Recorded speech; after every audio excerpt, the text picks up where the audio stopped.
ta upu se fululua. Ua te amareo poamo I tu ainga se fulu o Israelu.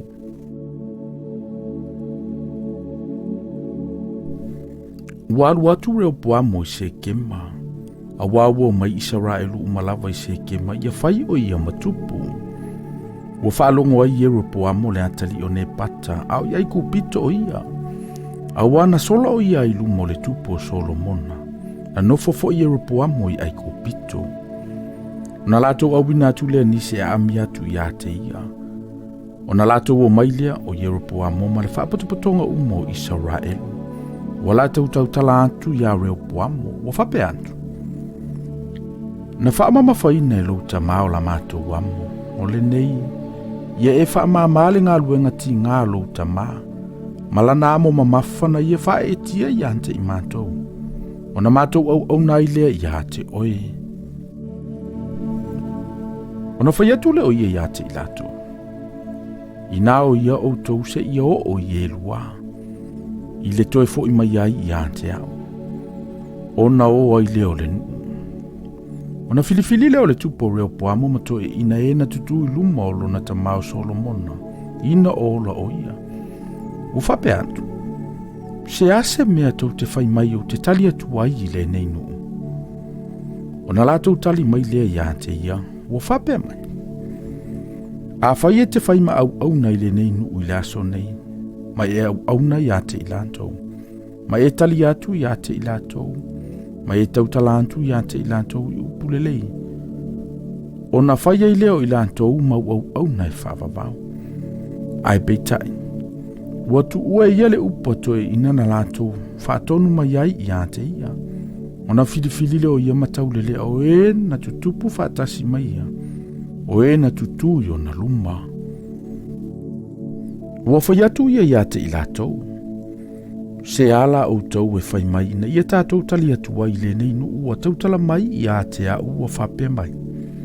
Ia e wha mama le amo na wha e tia e louta mai ia te imatou. Ona whai mai le ia te i o tau lele au e na tutupu whaatasi mai ia ua whape mai. Ia e whape antu I le nei nu na tautala mai ia te oe ua whape mai. Na whaamamafa ina e louta mao la mātou amo. A ia e whaamama ina ia te imatou. Ia whapeo na e whetala I atu ia te ilatou. O lo ulima ta mai te le lava lea I le suro ngā titi o lo utamaa.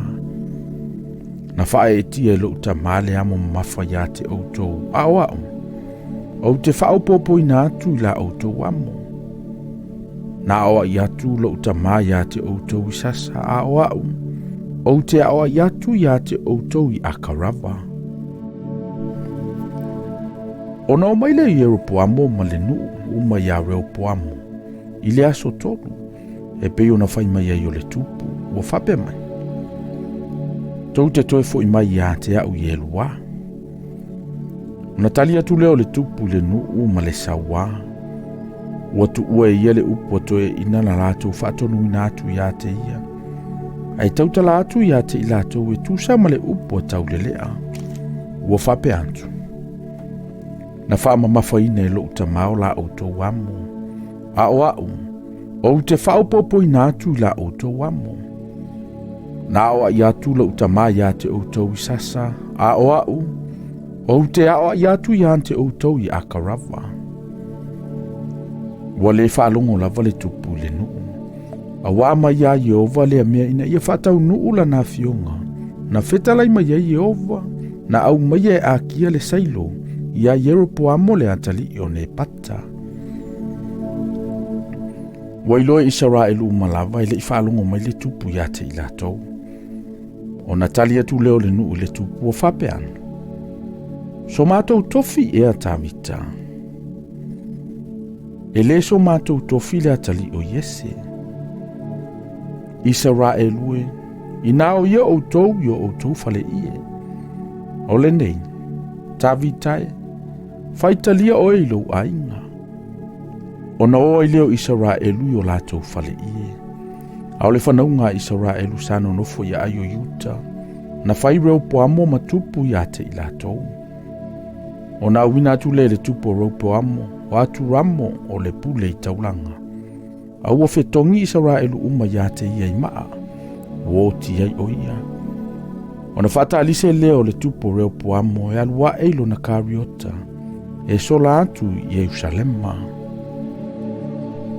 Ua fo I Israelu le ainga o tavita, ua o lava I ona ponei. Ua whaalongo I Israelu uma ua fo I mai Yeropoamo. Ona lato wawina atu wailea nisi a ami atu ia te ia sau I le whaapotopotonga.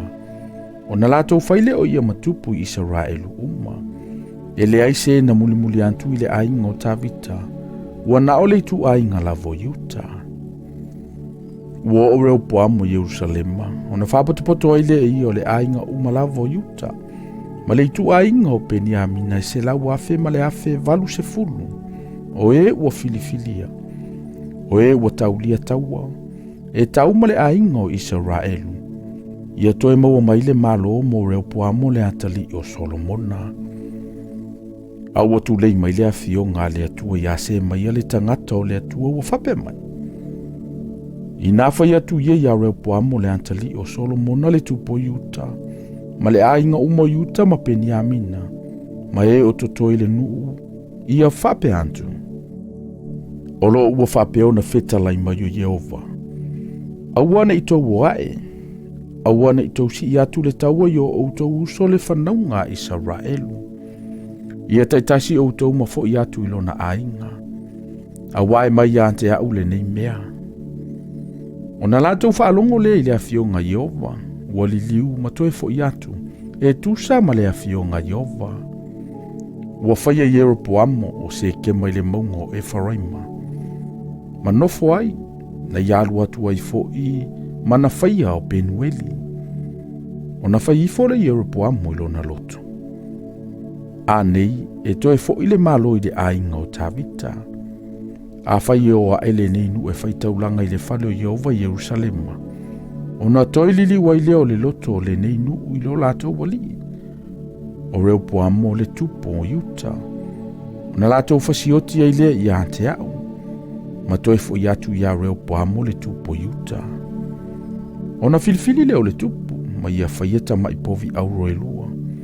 O whai atu fo o ia ia te ilato. E whaingata ia ante outou o na wae Yerusalema, Israelu e. Whauta mai ia I o outou atua o e na ave ina e outou mai le nuo ai kupito. O ia tu ule tasi Beteli.